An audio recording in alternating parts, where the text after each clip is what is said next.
सामाजिक मंच को नमन और आप सभी विद्वानों की उपस्थिति को प्रणाम करता हूँ। ईश्वर को धन्यवाद जो आपके बीच आपके साथ आपकी संगत का जो मौका मिला, इस संस्थान का, टीम का और प्रत्येक टीम के सदस्य का मैं हार्दिक धन्यवाद ज्ञापित करता हूँ। और एक बात मैं छोटी सी बोलना चाहूँगा। अक्सर आजकल देखते हैं, सुनते हैं कि बड़े बड़े लोग हैं वो अपनी जीवन लीला को आत्महत्या से खत्म कर लेते हैं, बहुत जल्दी निराश हो जाते हैं, हताश हो जाते हैं। और आज मैं इस मंच से छोटा सा यही संदेश देना चाहूँगा कि जब कोई व्यक्ति अपना सब कुछ खो देने के बाद भी उमंग और जोश के साथ जीता है, तो हमारे पास तो ईश्वर ने सब कुछ जो पद बचा कर रखा है, हमारे हाथ है, पाँव है और सोचने के लिए बुद्धि है, फिर ऐसा क्यों कर लेते हैं हम। तो आज मैं सर के लिए कुछ बोलने जा रहा हूँ और जितना कुछ मुझे इन सोर्सेज से याद हुआ, केवल वही चीज़ मैं आपके सामने प्रस्तुत कर रहा हूँ। तो सबसे पहले बात यह है कि आप कारगिल युद्ध के योद्धा और विजयी हैं। सर ने उस समय लड़ाई लड़ ली थी जिस टाइम तक मैं पैदा भी नहीं हुआ था, तो हो सकता है कहने कोई त्रुटि भी हो जाए, लेकिन उसमें सुधार करवाने वाले आप विद्वान ही हैं। मैं बड़े मंच पर कभी गया नहीं, आज फर्स्ट टाइम यहाँ आ रहा हूँ, तो छोटी सी बात कहना चाहूँगा कि मैं कभी बड़े मंच पर गया नहीं, अदना सा कलाकार हूँ। मेरा परिचय क्या है तुम मेरे विद्वान साथियों, मैं आपका ही साथी रविंद्र कुमार हूँ। जितना मेरे को सर के बारे में पता चला उस हिसाब से मैंने लिखने का प्रयास किया है।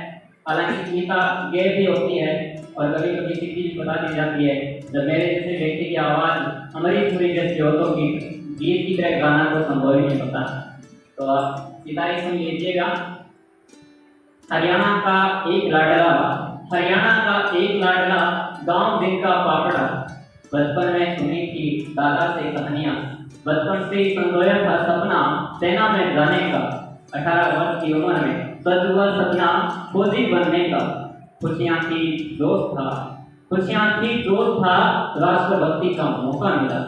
कारगिल 99 में कारगिल युद्ध भी लड़ा, विजय हुई विजय पताका फहराई, मन बड़ा गदगद हुआ। उसके बाद सर ने जो कुछ चीज को फेस किया, हालांकि हर एक युद्ध में विजयी रहे, तो आप सोच सकते हैं कि बहुत सारी समस्याओं का सामना तो सर ने किया ही है और शायद ही ये सर हैं जिन्होंने हर एक समस्या को नस्तेनाबूद किया। उसके बाद जो चेंज हुआ मैं आपको बताना चाहूँगा। जरूरी हिस्ट्री पढ़ी होगी और हिस्ट्री में एक चीज पढ़ते हैं कि अशोक जब 261 में कलिंग का युद्ध लड़ रहा होता है, उस कलिंग को जीत जाता है जिसे उसके बाप दादाओं ने भी नहीं जीता था कभी। और उस युद्ध को जीतने के बाद वो बड़ा ही गर्व से अहंकार से भर जाता है और हर्षोल्लास मना रहा होता है। उसी वक्त उसका भाई सुग्रीव का बेटा निरोध, जो कि छोटा सा बच्चा होता है, वो उसे कहता है कि अगर आप विजयी हैं तो मेरे साथ युद्ध करके देखो। और अशोक धर्म से भरा उसे क्या कहता है, चल बिल्कुल से तू क्या मेरे साथ युद्ध करेगा।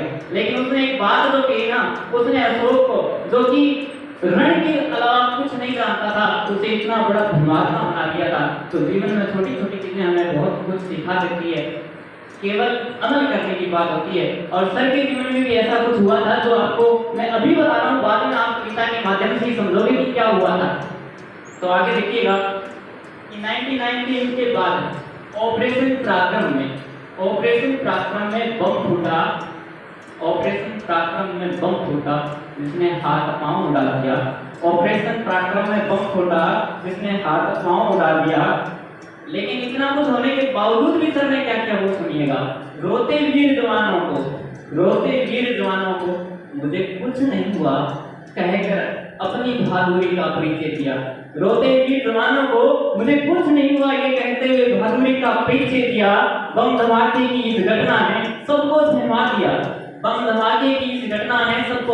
दिया, लेकिन इससे भी ज्यादा इस वीर जवान की बहादुरी ने उन्हें चकित किया।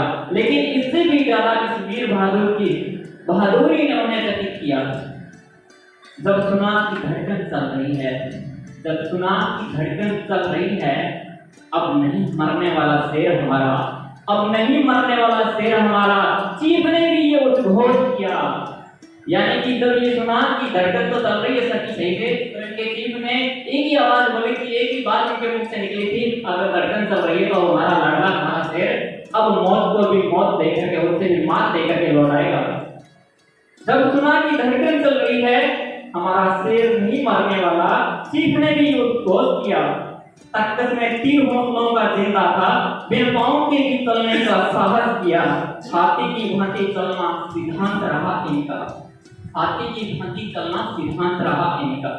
अब वो घटना जो मैंने आपको अशोक वाली बताई थी ना, वो साक्षात आप देख लेना। आप बिस्किट मांगती 2 साल की टोकरी बोली ने और दोस्त भर दिया, सर्कस में तीर हौसलों का जिंदा था, बिन पांव के चलने का साहस किया, हाथी की भांति चलना सिद्धांत रहा इनका, बिस्किट मांगती 2 साल की तोतली बोली ने और दोस्त भर दिया। जरूरत नहीं किसी को बुलाने की, इस बात ने बिना पांव के भी पांव पर खड़ा कर दिया। जरूरत नहीं किसी को बुलाने की, इस बात ने बिना पांव के भी पांव पर खड़ा कर दिया। मान लिया अपने ही बेटे को गुरु, मान लिया अपने ही बेटे को गुरु, और चरण स्पर्श किया। सुहों की तरह जीना वास नहीं आता, जो है उसी में मस्त, हाथी की तरह वो टहलते हैं, बच्चों के संग करने का मस्ती, जब मौका मिले तो दौड़ दौड़ फुटबॉल भी वो खेलते हैं। जो था ज्ञात धर्मेंद्र को शब्दों में जोड़ने का प्रयास किया, धन्य नायक दीनचंद फौजी जी, जिन्होंने जीने का उसूल सिखा दिया। तहे दिल से आभार आपका, तहे दिल से आभार आपका, आपकी उपस्थिति ने आज इस कार्यक्रम में 4 चांद लगा दिया। आपकी उपस्थिति